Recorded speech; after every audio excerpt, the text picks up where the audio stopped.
Hello friends, स्वागत है आप सभी का बुक हाइव एजुकेटर पर। तो आज हम लोग 30 जून के करंट अफेयर के बारे में डिस्कशन करने वाले हैं। दोस्तों, जो 30 जून का हमारा करंट अफेयर का जो पहला प्रश्न है वो है प्रश्न एक कि अमेरिका कार्लाइल ग्रुप ने भारत की पिरामल फार्मा में कितने करोड़ रुपए में 20% हिस्सेदारी खरीदी है। तो इसका जो सही उत्तर है वो होगा 3700 करोड़ रुपए। तो 3700 करोड़ रुपए अमेरिकी कार्लाइन ग्रुप ने भारत की पिरामल फार्मा में 3700 करोड़ रुपए में 20% हिस्सेदारी खरीदी है। इस कंपनी ने भारत में यह दूसरा फार्मा निवेश किया है। इससे पहले अमेरिकी कार्लाइन ग्रुप ने सीक्वेंट साइंटिफिक में हिस्सेदारी की थी। तो चलते हैं अगले प्रश्न की तरफ। तो अगला प्रश्न है कि जम्मू कश्मीर के अलगावादी नेता अली शाह गिलानी ने किस पार्टी से इस्तीफा दिया है। तो इसका जो सही उत्तर होगा वो होगा ऑल पार्टी हुर्रियत कॉन्फ्रेंस। तो all party Hurriyat conference, Jammu Kashmir के अलगावादी नेता अली शाह गिलानी ने ऑल पार्टी हुर्रियत कॉन्फ्रेंस से इस्तीफा दे दिया है। वे 90 वर्ष के गिलानी पार्टी के आजीवन अध्यक्ष थे। अगला तीसरा प्रश्न है, हाल ही में किस राज्य ने 13 आईपीएल और 2 राज्य सेवा के अफसरों में तबादला किया है। तो इसका सही उत्तर है छत्तीसगढ़ सरकार। तो इसके अगर हम एक्सप्लेनेशन की बात करें तो छत्तीसगढ़ सरकार, हाल ही में छत्तीसगढ़ सरकार ने 13 आईपीएस और 2 राज्य सेवा के अफसरों का तबादला किया है। साथ ही रायपुर पुलिस ने नए कप्तान अजय कुमार यादव नियुक्त किए हैं। चलते हैं अगले प्रश्न की तरफ। चौथा प्रश्न। तो चौथा प्रश्न है, एक रिपोर्ट के मुताबिक सबसे बड़े टूर्नामेंट विंबलडन के रद्द होने पर ऑर्गेनाइजर्स को लगभग कितने करोड़ रुपए का नुकसान हुआ है। तो इसका सही उत्तर होगा 24,000 करोड़ रुपए।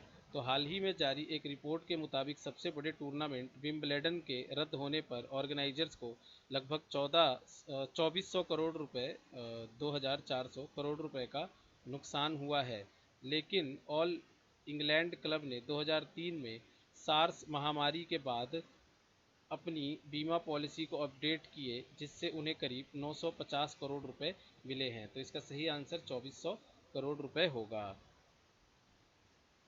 अगला जो पांचवा प्रश्न है वो है कि फेड ने हाल ही में करीब कितनी ऐसी कंपनियों की एक सूची जारी की है जिनके कॉरपोरेट बॉन्ड की वह अगले कुछ महीनों में खरीदेगा। तो इसका आंसर होगा 750 कंपनियां।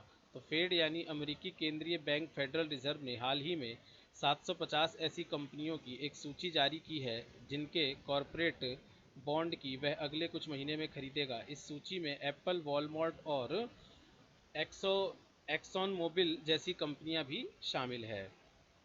तो अगला जो छठा प्रश्न है वो है कि निम्न में से किस टेक कंपनी ने दुनिया भर में अपने सभी रिटेल स्टोर्स को बंद करने की घोषणा की है। तो इसका सही उत्तर होगा माइक्रोसॉफ्ट।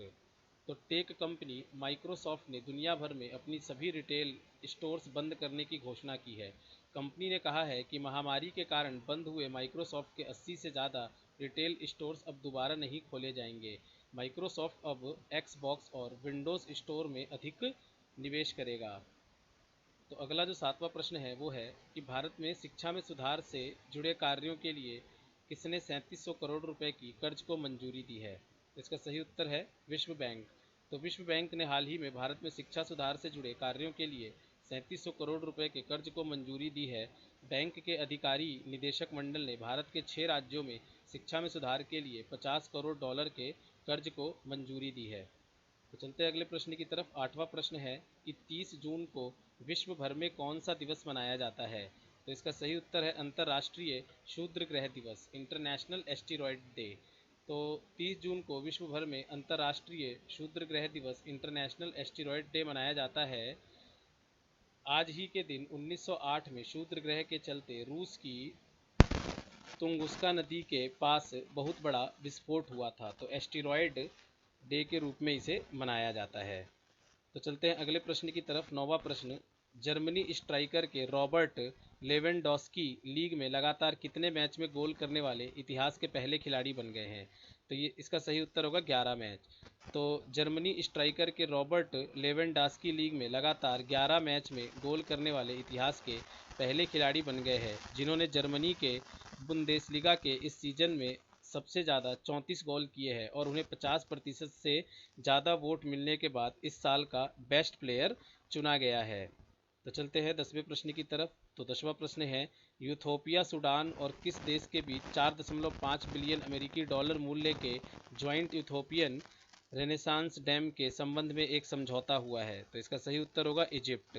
तो इथोपिया सूडान और इजिप्ट के बीच 4.5 बिलियन अमेरिकी डॉलर मूल्य के ज्वाइंट यूथोपियन रेनेसांस डैम के संबंध में एक समझौता हुआ है। बांध के लिए एक समझौता हुआ है जिसके तहत डैम केवल यूथोपिया के द्वारा अकेले इस्तेमाल नहीं किया जाएगा।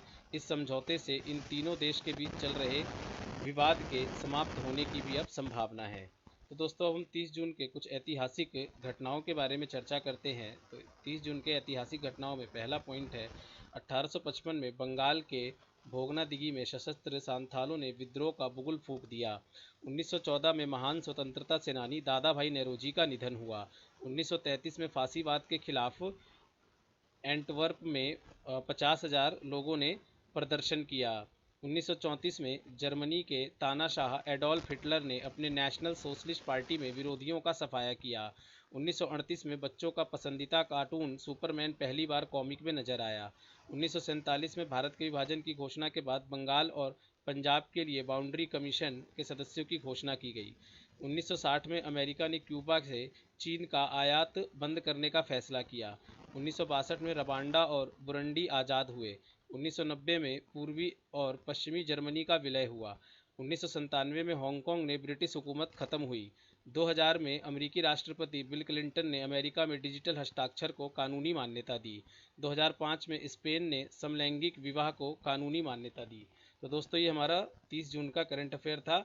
आप हमारे वीडियो को लाइक करें, शेयर करें और हमारे चैनल को सब्सक्राइब जरूर करें। तो मिलते हैं अगले करंट अफेयर के साथ, तब तक अपना ख्याल रखिए। Good bye.